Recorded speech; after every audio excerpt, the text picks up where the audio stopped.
Welcome all of you my channel, अपना channel 001। So I hope सब अच्छे होंगे। वीडियो बहुत दिनों बाद आई, बट अच्छी आई है। सो आज हम बात करने वाले हैं ओपीएम का। एक टॉपिक है, एक क्वेश्चन मान लीजिए, जो मेन एग्जाम में पूछा जाता है, एक्सेप्शन हैंडलिंग। सो आज हम चलते हैं एक्सेप्शन हैंडलिंग की तरफ। तो क्या होता है, इसको कैसे हम कोड के मैं पूरा बताऊंगा, कोड कैसे लिखते हैं, होता है किस लिए है। सो ये क्वेश्चन मान लो ये कोई एग्जाम में आया है, मैंने लिखा था explain exception handling and multi threading. अभी हम फिलहाल एक्सेप्शन हैंडलिंग की तरफ जाएंगे। होता क्या है, इसको कैसे हम यूज क्यों करते हैं, तो सबसे पहले हम डिफिनेशन देख लेते हैं exception handling. What is exception handling? Exception handling is a process to handle run time error.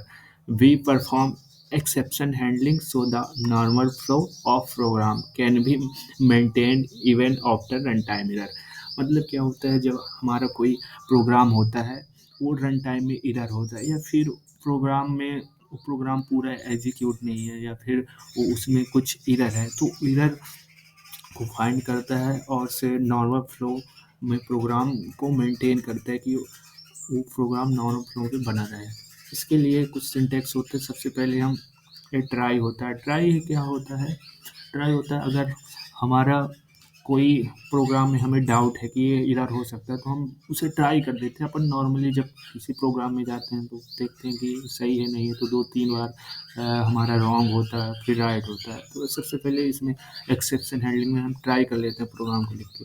अगर प्रोग्राम हमारा एरर होगा तो थ्रो एक्सेप्शन कर देगा। थ्रो एक्सेप्शन मतलब होता है थ्रो, अब बाहर एग्जीक्यूट, बाहर दूसरी तरफ दूसरे उसमें ले जाएगा। तो एक कैच होता है, तो कैच में फेंक देगा। और ये टाइप टाइप ये होता है हमारा जो वेरिएबल है किस टाइप का है, इंटीजर है, फ्लोट है, कैरेक्टर टाइप का है, तो उस टाइप को लिखना पड़ता है अपने को। अब कैच का हमारा कोड होता है, उसको हम लिखते हैं।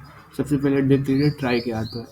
It is represented block of code that can throw an exception. It is a write code in risky. मैं वही बताया था कि ये जो प्रोग्राम होते हैं, हमें डाउट होता है कि चलो प्रोग्राम में हमें रिस्क लग रहा है, तो हम पहले इसको ट्राई करके देख लेते हैं। तो वही होता है ट्राई। और दूसरा देख लेते हैं catch. It is represent block of code that is executed when a particular exception is the throw. मतलब ये होता है कि वो जो हमारा ट्राई वाला प्रोग्राम होता है, वो थ्रो के थ्रू बाहर फेंक देता है कैच की तरफ, अगर हमारा प्रोग्राम में गलत है तो कैच एक्सेप्ट कर लेता है, उसको एग्जीक्यूट करता है। फिर तीसरा आता है throw. It is your thrown express. वही थ्रो होता है कि हमारा जो प्रोग्राम होता है उसको अगर सही फ्लो में नहीं है तो उसको बाहर कैच की तरफ फेंकता है। अब हम इसको प्रोग्राम के थ्रू देखते हैं प्रोग्राम क्या होता है। ये सबसे पहले हम हेडर फाइल लिखेंगे कि हेडर फाइल क्या होती है अपनी सी प्लस प्लस की।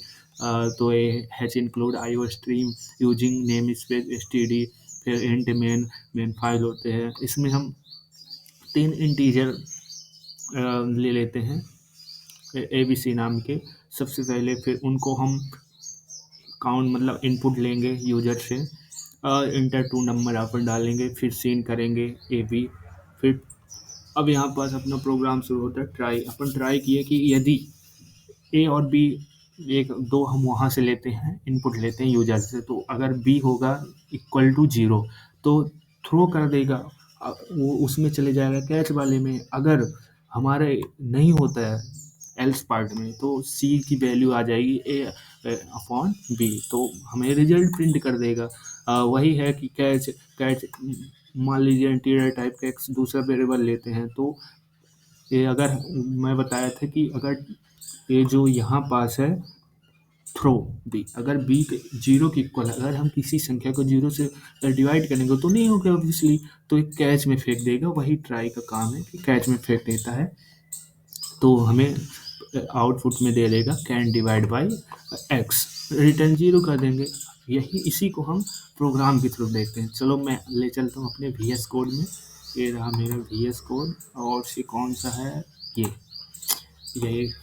सबसे पहले हमने इंक्लूड आईओस्ट्रीम हेडर फाइल लिखी, फिर इंट एबीसी 3 वेरिएबल बनाए, फिर अपने को 2 नंबर को इनपुट लेना है तो सी आउट सी प्लस प्लस से लेते हैं, तो सी आउट लिया, फिर सीन मतलब हमें जो देखना है कौन कौन से नंबर हमारे इनपुट यूजर से लिए गए, फिर बी। अब हम यहाँ ट्राई करते हैं, अगर इफ़ यदि बी इक्वल टू जीरो, अगर हमारा बी जो हम सेकेंड वाली वैल्यू ले रहे हैं जीरो के इक्वल है, तो वो कर देगा थ्रो किस में करेगा, कैच वाले में कर देगा। तो कैच वाला क्या होगा, कैंड डिवाइड बाई एक्स कर देगा। अगर नहीं होता है जीरो के इक्वल, तो ए अपॉन बी का हमारा रिजल्ट देख देता है। अगर हम इसी प्रोग्राम को रन कराते हैं तो हमारा प्रोग्राम रन हो रहा है, यस। तो अगर हम 2 नंबर लेते हैं डिवाइड बाई 6, तो रिजल्ट 2 आ गया। देखो यहाँ पास हमने क्या लिखा था, अगर हमारा ये जीरो के इक्वल नहीं है से बी तो 2 था, तो इक्वल नहीं है, तो रिजल्ट हमारा सी आ गया। यही अगर हम यहाँ पास 12 डिवाइड बाई 0 करते, ये आ गए हमारी वैल्यू। कैंट डिवाइड बाई 0 ये होता है हमारा ये, क्योंकि ये जो था इफ़ बी इक्वल टू 0, हमारा बी जो सेकेंड वैल्यू हमने लिया था बी इक्वल टू 0, वो 0 के इक्वल था, तो ये हमारा यहाँ सॉरी क्या हो गया, ये भाग जा भाई इसको तो यहाँ पास प्रिंट कर दिया था। आई होप ये प्रोग्राम आपको समझ में आया होगा। अगर समझ में आया होगा कमेंट ज़रूर करिएगा। जब तक के लिए बाय बाय, टेक।